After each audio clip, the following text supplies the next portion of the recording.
Halo, assalamualaikum warahmatullahi wabarakatuh. Hai semua, kembali lagi di channel Umi Abid. Seperti biasa, kita kembali ke dapur untuk masak-memasak. Nah, kali ini Umi kepingin gulai kepala ikan yang besar karena biasanya kami itu beli di rumah makan Padang. Dan kali ini Umi membuat sendiri, versi sendiri. Oh ya guys, ini namanya pange masin khas Minang ya. Bagi kalian yang orang Minang yang udah merantau kemana-mana, atau kalian yang sudah pernah makan pange masin ini, pasti kangen kan? Gak salah dong dicoba sendiri dengan resep Umi ini. Ikutin videonya sampai selesai ya.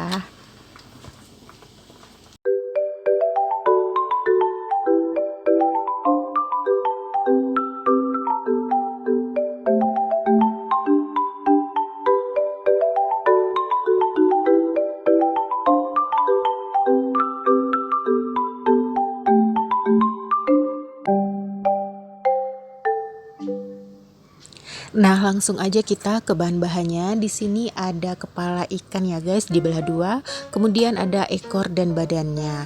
Dan ini ada buncis, Umi beli 2000 di pasar. Dan ini bakalan Umi potong atau Umi belah dua saja. Kemudian ini ada bumbu halus ya. Di sini ada bawang merah ukuran besar 4 buah dan selebihnya bawang merah itu kita ulek kasar saja. Kemudian ada jahe, kunyit, bawang putih, cabai rawit, kemudian ada kemiri. Dan ini juga ada cabai rawit untuk taburan, kemudian ada serai, daun kunyit dan asam kandi. Di sini Ci Umi juga menyediakan santan kurang lebih 800 ml ya. Dan inilah bahan-bahan utamanya. Dan kemudian Umi juga akan menyediakan daun ruku-ruku namanya ya guys. Dan kalau memang tidak ada di daerah kalian mungkin bisa di skip ya. Kemudian juga Umi masukkan asam belimbing. Nah ini dia, ini asam belimbing ini makin menambah kenikmatan ya guys. Dan langkah selanjutnya bahan-bahan yang dihaluskan itu nanti akan Umi tulis di deskripsi ya guys lebih lengkapnya. Oh ya teman-teman, di sini kepala ikannya itu Umi khusus beli kepala ikannya beserta ekornya saja. Di daerah kalian apakah bisa seperti ini? Kalau di tempat Umi bisa ya. Kalau kita beli satu ekor itu pasti kebanyakan ya guys, karena Umi di sini hanya perlu kepala dan ekornya saja.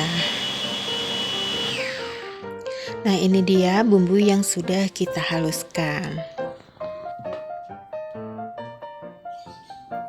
Nah kemudian seperti yang Umi katakan tadi, ini sebagian bawang merah kita geprek-geprek aja dan sebagainya sudah kita haluskan.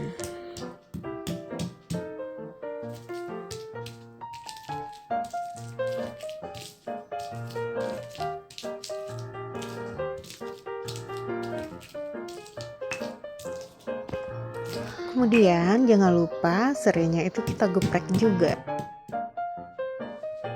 Oke teman-teman, selanjutnya kita masukkan santan. Kompornya sudah kita hidupkan ya. Kemudian kita masukkan juga bumbu halus yang sudah kita haluskan tadi. Nah beginilah ya emak-emak, takut ada kesisa sedikit aja ya. Nah ini kemudian kita aduk-aduk perlahan-lahan supaya santannya itu tidak pecah santan.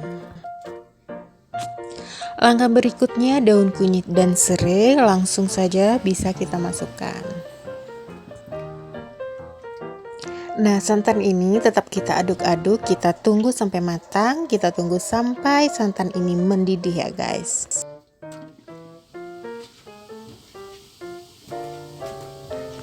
Oke, kalau santannya sudah mendidih, nah kepala ikan tadi beserta teman-temannya, ekor dan sedikit badannya sudah bisa kita masukkan.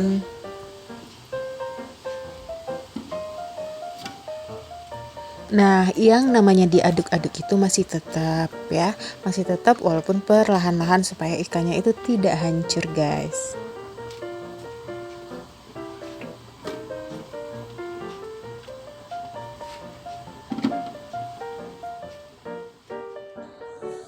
Oke guys, ini santannya udah mendidih ya. Dan kalau sudah seperti ini, buncis yang tadinya udah Umi belah dua sudah bisa dimasukkan. Perlu diketahui kalau di rumah makan ya guys, buncis ini tidak dimasukkan. Nah, cuman kepala ikan beserta badan-badannya ya, beserta ikannya aja. Nah, kalau buncis ini biasanya itu masakan rumahan. Kadang-kadang ada yang masukin tahu, ada juga yang masukin kacang panjang ya guys. Nah, seleranya Umi, keluarga itu masukkan buncis karena kami suka buncis. Nah, tapi kalau ibu Umi itu suka masukin tahu. Oke guys, ini kita taburin cabai rawit merahnya. Dan ini juga sebenarnya selera masing-masing ya. Kalau tidak suka boleh di skip. Oke, langkah selanjutnya kita masukkan garam, penyedap rasa, dan sudah bisa kita koreksi rasa. Oh ya, kalau kita mau buat untuk anak-anak ya guys, atau untuk anak-anak balita, ini pas mantap buat mereka. Nah, kalau memang untuk mereka, cabai rawit itu tidak perlu digiling halus, cukup ditaburi saja untuk orang dewasanya. Nah, jadi bisa dimakan untuk anak-anak dan bisa dimakan juga untuk orang dewasa. Kemudian ini bakalan dimasukin asam kandi ya. Kalau di daerah kalian tidak ada asam kandi, mungkin bisa dimasukkan asam belimbing saja seperti ini. Tapi menurut Umi di daerah masing-masing ya, di daerah kalian pasti ada asam ciri khasnya. Seperti Aceh itu ada asam potongnya, dan di daerah lain namanya mungkin Umi nggak tahu ya. Dan ini juga terakhir kita masukkan daun ruku-ruku namanya.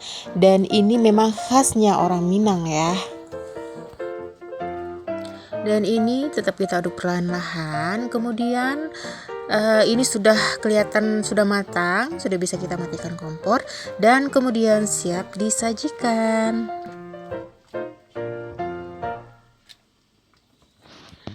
Oke guys, kita siap-siapkan di wadah, yaitu di piring besar. Dan inilah dia, namanya pange masin khas Minang ya. Dan ini resep dari orang tuanya Umi ya, dari nenek juga. Pokoknya resep dari turun-temurun. Nah, ini dia sudah bisa kita cicipin ya. Masih panas-panas dan masih hangat nih. Umi udah ngiler, ada asam-asamnya, kemudian ada pedasnya, kayaknya segar. Bukan kayaknya lagi, yang memang segar karena udah sering dicoba. Oke, bagi kalian yang ngiler boleh dicoba. Dan ini udah Umi antar makanannya ke tempat Abi, dan ternyata Abi lahap makannya ya guys. Oke guys, sampai di sini dulu video Umi. Jangan lupa like, subscribe, dan komen, dan tunggu video-video selanjutnya. Oke, assalamualaikum warahmatullahi wabarakatuh.